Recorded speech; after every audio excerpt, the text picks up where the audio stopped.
Good afternoon once again mga ka-dragon fruit. So today January 19,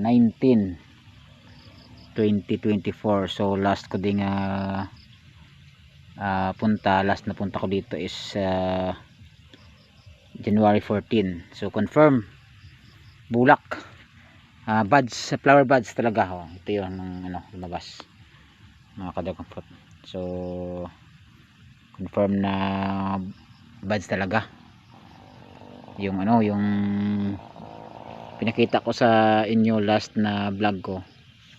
Ito na siya, ayan sa flower niya. So medyo madilim na kasi kakagaling ko lang sa trabaho, pinuntahan ko agad, excited kasi.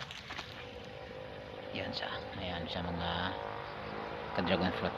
So yung iba medyo hindi pa mature. Basta na-confirm ko talaga na flower siya, flower bud siya, hindi siya stem, no? So nagawa ko, watering plants ako ngayon. So ito na, ay nako, overtime ako ito kasi medyo busy ito mga ka-dragon fruit. Ayan.